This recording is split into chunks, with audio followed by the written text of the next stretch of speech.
Hi friends, A B academy पर आप सभी का स्वागत है। तो हम आपको ट्वेल्थ क्लास फिजिक्स पढ़ा रहे थे। तो ट्वेल्थ क्लास फिजिक्स में हम बात कर रहे थे वैद्युत आवेश एवं वैद्युत क्षेत्र के चैप्टर के बारे में। तो उस चैप्टर में दो पार्ट मैंने करवा दिए थे। तो आज हम तीसरे पार्ट पर बात करेंगे और तीसरे पार्ट में मैंने काफ़ी कवर दो पार्ट मैंने काफ़ी कवर किया था। तो वैद्युत बल रेखाओं के गुण पर बात हो रही थी। कहाँ हो रही थी? वैद्युत रेखाओं के गुण पर बात हो रही। तो मैंने उसमें आपको 3 गुण करा दिए थे। आज जो चौथा गुण उस पर बात करेंगे। तो 3 गुण कौन कौन से थे? कि वैद्युत बल रेखाएं खुला वक्र होता है। मैंने क्या बोला था कि जो वैद्युत बल रेखाएं होती हैं वो कैसा वक्र होता है? खुला वक्र होता है। मैंने आपको बताया था कि वैद्युत बल रेखाएं खुला वक्र होती हैं। खुला वक्र होती हैं। कैसी होती हैं? खुला वक्र होती हैं। नंबर 2 में क्या बताया था? वैद्युत बल रेखाएं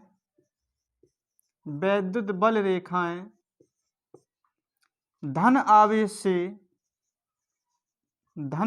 से चलकर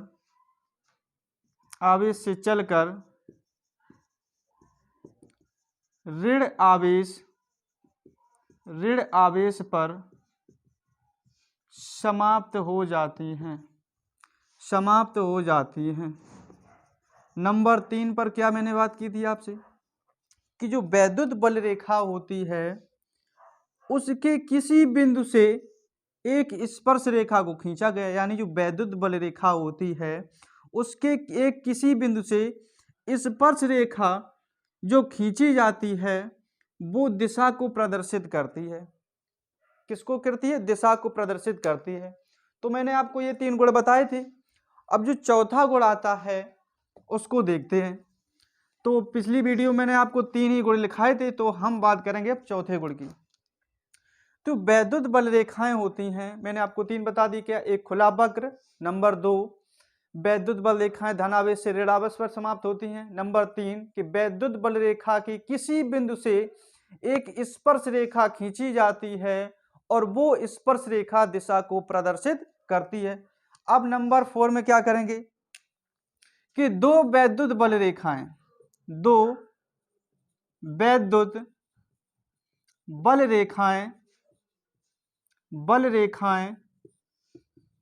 किसी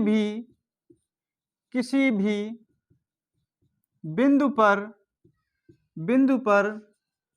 नहीं काटती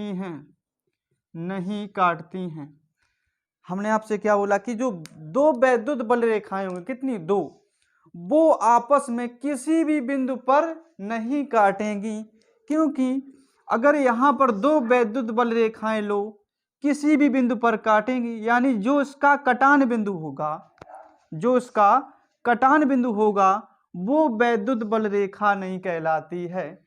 इसलिए 2 वैद्युत बल रेखाएं किसी भी बिंदु पर नहीं काटती हैं। नंबर 5 में क्या होगा कि वैद्युत बल रेखा किसी चालक से होकर नहीं गुजरती है। नंबर 5 में वैद्युत बल रेखा या वैद्युत बल रेखाएं किसी भी चालक से होकर नहीं गुजरती हैं।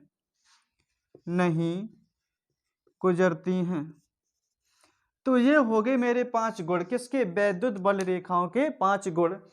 आपसे 4 पूछे गया गुण या 5 पूछेगा, इससे ज्यादा पूछता नहीं है। तो अब हम बात करेंगे कि वैद्युत बल रेखाओं के प्रतिरूप। किस पर बात करेंगे? वैद्युत बल रेखाओं के प्रतिरूप। किस पर बात करेंगे? वैद्युत बल रेखाओं के प्रतिरूप। तो वैद्युत बल रेखाओं के प्रतिरूप में नंबर 1 आता है विलगित बिंदु। नंबर 1 में क्या आता है? विलगित बिंदु धनावेश के कारण। नंबर 1 क्या है? हम क्या पढ़ रहे हैं कि वैद्युत बल रेखाओं के प्रतिरूप नंबर 1 आता है विलगित बिंदु धनावेश के कारण। तो इसमें क्या होगा, यहां से एक कोई आवेश ले लो, यहां पर एक कोई प्लस क्यू आवेश है, क्या है, प्लस क्यू आवेश है। यहां पर वैद्युत बल रेखाएं जो हैं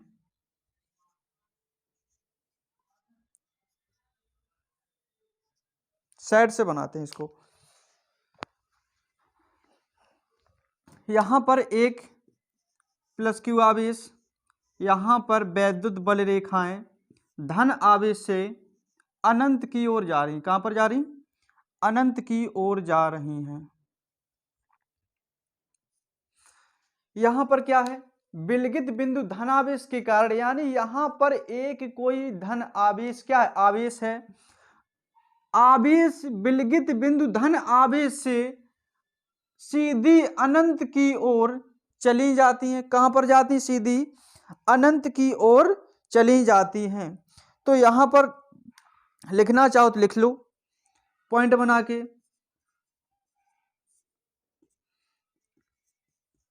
किसी विलगित बिंदु धन आवेश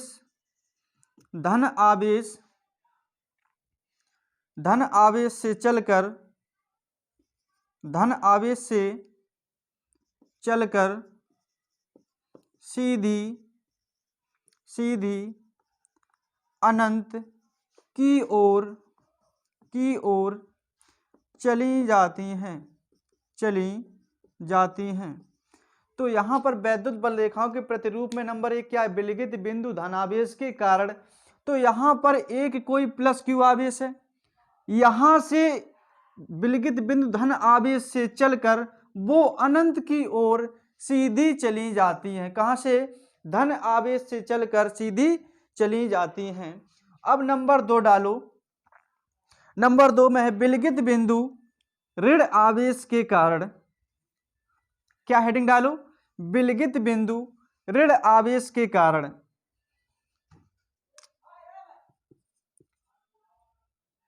ऋण आवेश के कारण, विलगित बिंदु ऋण आवेश के कारण यहां भी एक क्या होगा, माइनस क्यू आवेश। यहां पर बहुत सारी वैद्युत बल रेखाएं होंगी, वो यहां से अनंत से चलकर विलगित बिंदु ऋण आवेश पर समाप्त हो जाती हैं। यहां पर पॉइंट बना के लिखो, माना वैद्युत बल रेखाएं, माना वैद्युत बल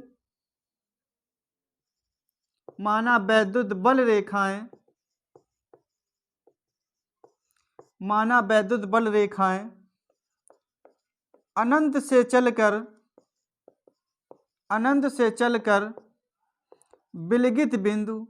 अनंत से चलकर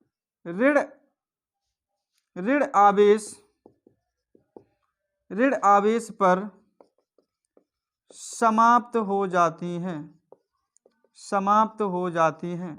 नंबर 2 क्या, विलगित बिंदु ऋण आवेश के कारण, यानी माना वैद्युत बल रेखाएं अनंत से चलकर ऋण आवेश पर क्या हो रही, ऋण आवेश पर समाप्त हो रही है। और धनावेश में क्या थी, वहां से विलगित बिंदु धनावेश से चल के सीधी अनंत की ओर जा रही थी, यहां से अनंत से चलकर ऋण आवेश पर क्या हो रही है, ऋण आवेश पर समाप्त हो रही है।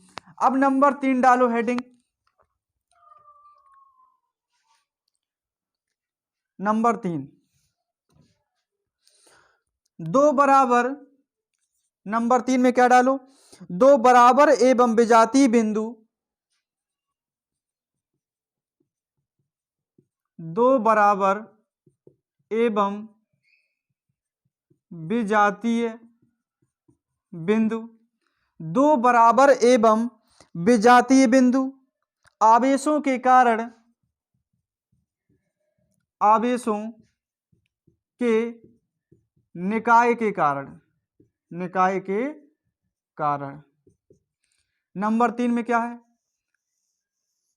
दो बराबर एवं विजातीय बिंदु आवेशों के निकाय के कारण।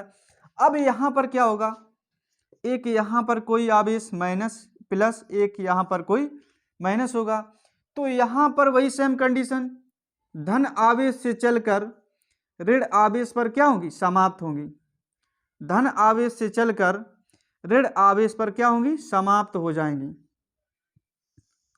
न्यू ऐसे, यानी धन आवेश से चलकर ऋण आवेश पर क्या हो जाएंगी, समाप्त हो जाएंगी। तो यहां पर लिखो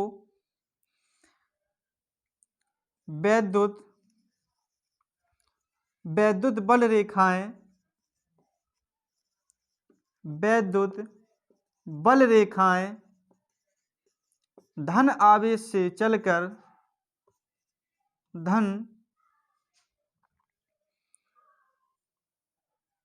धन आवेश से चलकर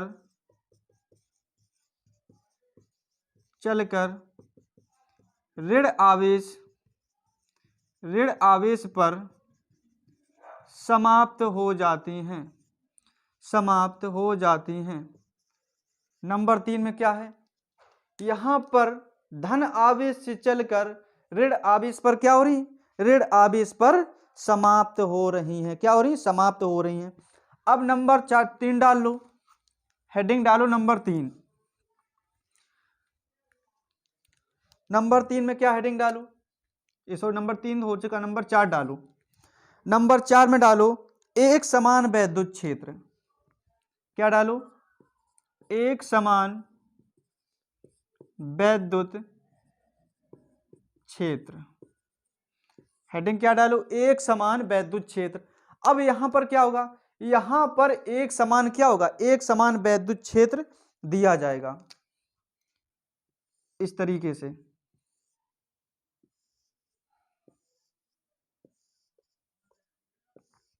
ये क्या एक समान क्या है, वैद्युत क्षेत्र है, तो इसमें लिख लो एक समान वैद्युत क्षेत्र में वैद्युत बल रेखाएं सीधी एक समान वैद्युत क्षेत्र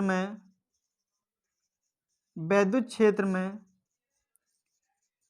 सीधी, यानी एक समान क्या, एक समान वैद्युत क्षेत्र दिया है, उसमें जो वैद्युत बल रेखाएं हैं सीधी कोमा समान दूरी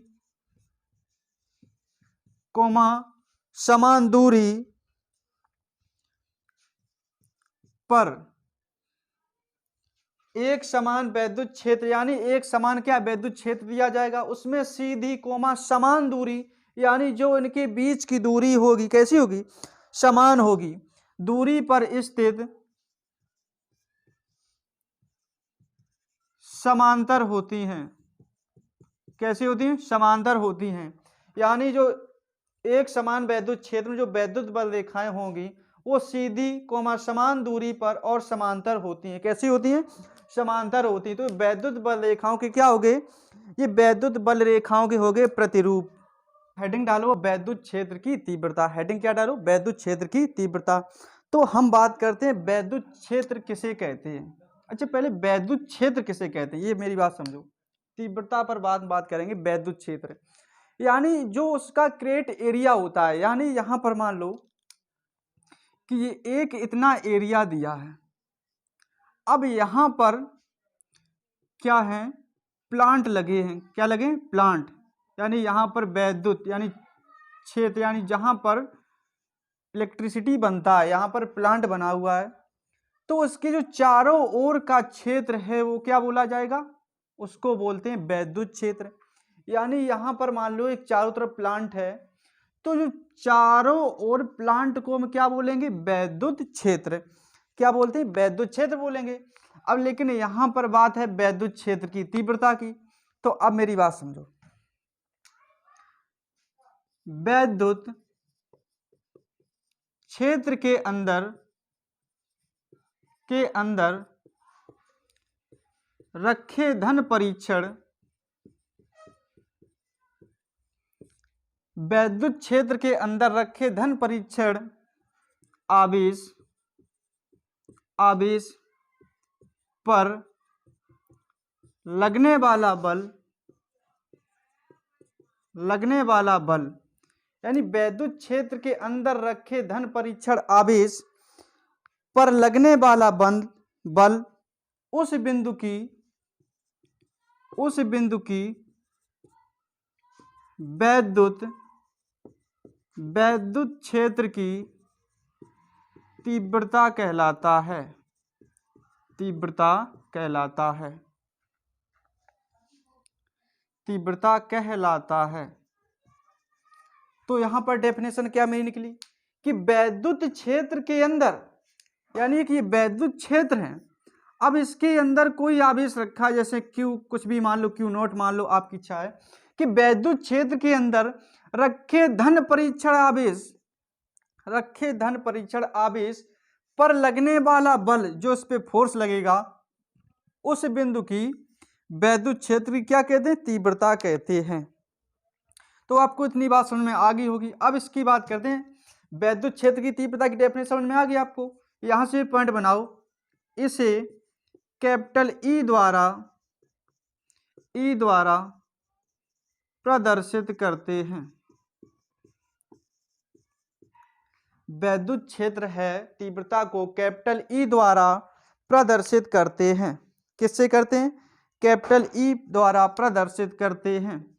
ई वेक्टर बराबर F vector upon Q naught. E vector बराबर F vector divide Q naught. इसे कैपिटल ई द्वारा क्या करते हैं? कैपिटल ई द्वारा प्रदर्शित करते हैं। इसका एसआई मात्रक क्या होता है? एसआई मात्रक न्यूटन प्रति कूलम। इसका एसआई मात्रक क्या होता है? न्यूटन प्रति कूलम। इसकी विमा क्या होती है? इसकी विमा होती है ml की पावर -3 a की पावर -1। इसकी विमा क्या होती है? mlt की पावर -3 a की पावर -1। ये क्या होती है? ये होती है इसकी विमा। तो वैद्युत क्षेत्र की तीव्रता किसे कहते हैं? वैद्युत क्षेत्र के अंदर रखे धन परीक्षण आवेश क्यू नॉट कर सकते हो आप। क्या कर सकते हो? Q not. वैद्युत क्षेत्र के अंदर रखे धन परीक्षण आवेश क्यू नॉट पर लगने वाला बल उस बिंदु की वैद्युत क्षेत्र की तीव्रता कहलाती है। इसे कैपिटल ई द्वारा प्रदर्शित करते हैं। तो ई वेक्टर बराबर F vector divide Q not. इसका एसआई मात्रक होता है, एसआई मात्रक न्यूटन प्रति कूलम। इसकी विमा होती है mlt की पावर -3 a की पावर -1। ये क्या होती है? ये इसकी विमा होती है। अब हम बात करते हैं किस पर? हाँ, ये हो गया। अब हेडिंग डालो आप, बिंदु आवेश के कारण वैद्युत क्षेत्र की तीव्रता। क्या हेडिंग डालो? बिंदु आवेश के कारण वैद्युत क्षेत्र की तीव्रता।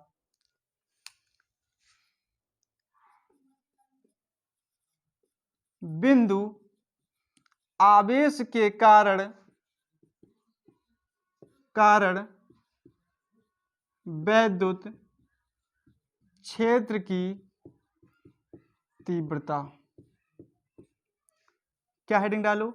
बिंदु आवेश के कारण वैद्युत क्षेत्र की तीव्रता।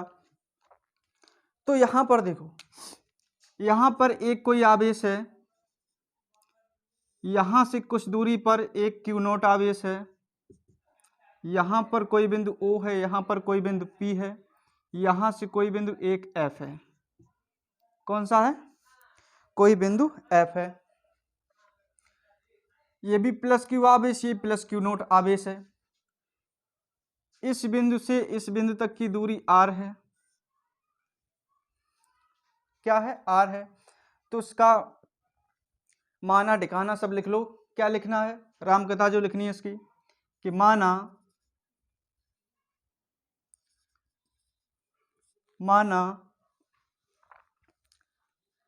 Plus Q1 coma plus Q not से मिलकर एक निकाय बना है, एक निकाय बना है। मैंने क्या बताया कि माना प्लस क्यू और प्लस क्यू नॉट से मिलकर एक निकाय बना है जिसका परावैद्युतांक के है। क्या है? परावैद्युतांक के है और बिंदु ओ से आर दूरी पर, आर मीटर दूरी पर, ओ से आर मीटर दूरी पर कोई बिंदु P स्थित है जिसकी हमें तीव्रता ज्ञात करनी है। क्या करनी? तीव्रता ज्ञात करनी है। यहां पर देखो, माना Q1 प्लस Q0 से मिलकर, यानी इन दोनों बिंदुओं से मिलकर एक निकाय बना है और जिसका परावैद्युतांक K है, और बिंदु O से R दूरी पर, यानी इस बिंदु से इस बिंदु तक R दूरी पर कोई बिंदु P स्थित है जिसकी हमें तीव्रता ज्ञात करनी है। क्या करनी? तीव्रता ज्ञात करनी है। तो यहां से देखो, इसके आगे मुझे क्या करना है? इसका करना है। अब मुझको इसकी आगे की प्रोसेस करनी है। तो यहां से देखो, धन आवेश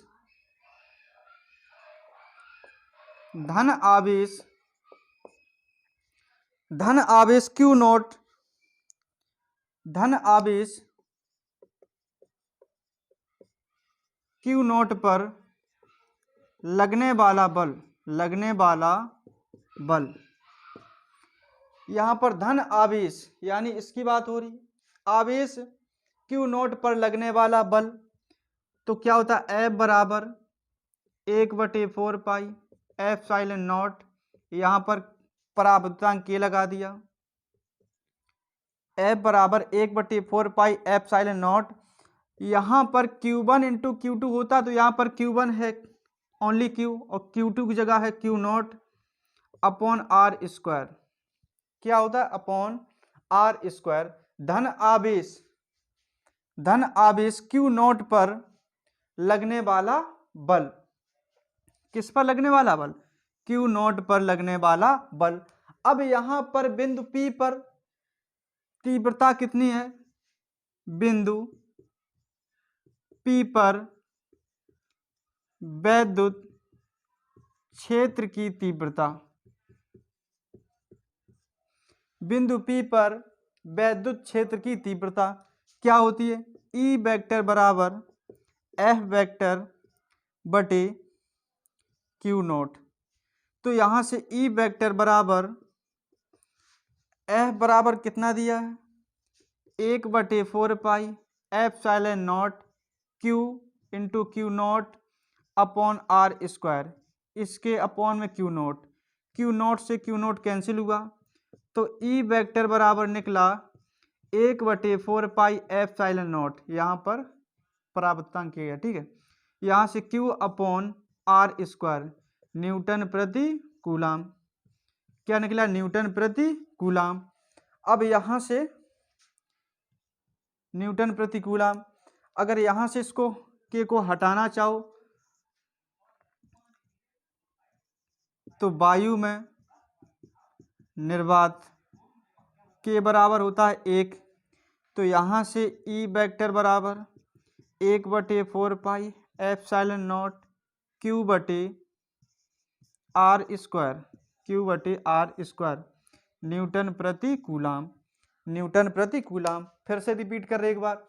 बिंदु आवेश के कारण वैद्युत क्षेत्र की तीव्रता क्या करेंगे? यहाँ पर एक कोई प्लस क्यू आवेश, यहाँ पर एक प्लस Q नॉट आवेश होता है। ओ बिंदु से आर दूरी पर कोई बिंदु P स्थित है जिसकी हमें तीव्रता ज्ञात करनी है।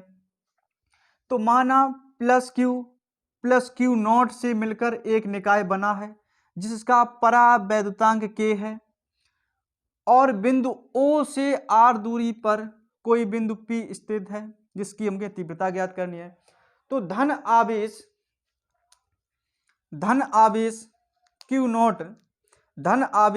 Q नॉट पर लगने वाला बल, यानी इस पर जो बल लगेगा वो F बराबर 1/4 पाई के। अब यहाँ पर होता है Q1 टू Q2, तो Q1 की जगह है Q और Q2 की जगह Q0 अपॉन R स्क्वायर। बिंदु P पर वैद्युत क्षेत्र की तीव्रता यानी इसकी तीव्रता E वेक्टर बराबर F वेक्टर डिवाइड Q0। तो यहाँ से F की वैल्यू कितनी है? 1/4 पाई Q1 into Q2 upon R square. तो यहाँ पर रखेंगे, इसकी जगह पुट करेंगे, तो यहाँ से Q0 से Q0 कैंसिल हुआ, तो E वेक्टर बराबर निकला 1/4 पाई के Q1/R स्क्वायर। तो यहाँ से वायु में निर्वात के बराबर होता है 1, तो यहाँ पर रखेंगे, तो E वेक्टर बराबर 1/4 पाई Q1/R स्क्वायर न्यूटन प्रति कूलम। यही बिंदु आवेश के कारण क्या होती है? वैद्युत क्षेत्र की तीव्रता होती है। क्या होती है? वैद्युत क्षेत्र की तीव्रता। आशा करते हैं आपको चीज बहुत ही अच्छी तरीके से समझ में आ गई होगी। तो अब हम बात करेंगे वैद्युत द्विध्रुव। किस पर बात करेंगे? वैद्युत द्विध्रुव। अब हेडिंग डालो वैद्युत द्विध्रुव।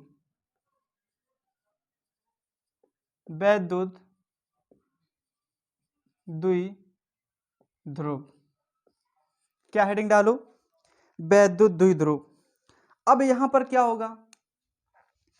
यहां पर मान लो एक प्लस कोई आवेश दिया है, एक यहां माइनस आवेश दिया है, यहां पर प्लस, फिर से यहां पर प्लस, यानी यहां से डेफिनेशन निकालो कि दो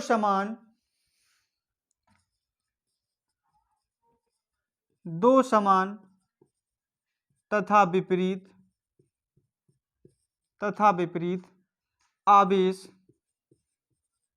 आवेश यानी यहां से बिंदु ये दिया है, यहां तक की दूरी, यहां से यहां तक की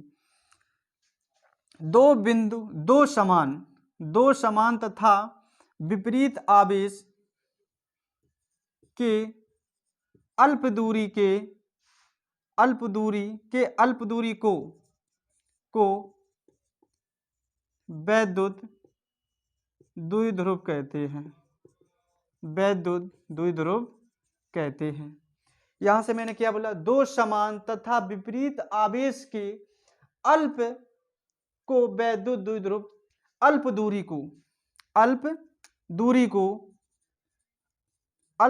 को वैद्युत द्विध्रुव कहते हैं। दो समान यानी इसकी बात हो रही, तथा विपरीत यानी इन दोनों की बात हो रही, के अल्प दूरी यानी यहां से यहां तक की अल्प दूरी को वैद्युत द्विध्रुव कहते हैं। ये किसकी होगी? वैद्युत द्विध्रुव। अब हेडिंग डालो वैद्युत द्विध्रुव आघूर्ण किसे कहते हैं? वैद्युत द्विध्रुव आघूर्ण किसे कहते हैं? तो यहीं से डालो हेडिंग वैद्युत द्विध्रुव आघूर्ण। क्या हेडिंग डालो? वैद्युत द्विध्रुव आघूर्ण। सेम प्रोसेस यही होगी, दो समान तथा विपरीत आवेश के विपरीत आवेश के अल्प दूरी के गुणनफल के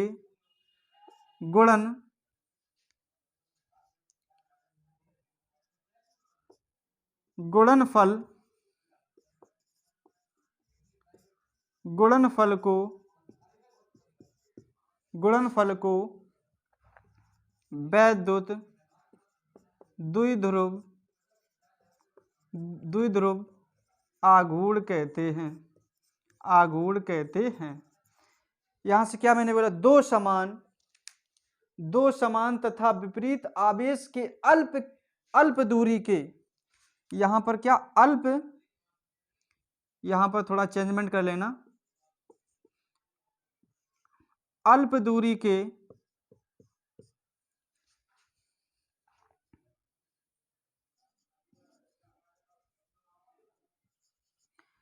दो समान तथा विपरीत आवेश के अल्प दूरी के गुणनफल को वैद्युत द्विध्रुव आघूर्ण कहते हैं।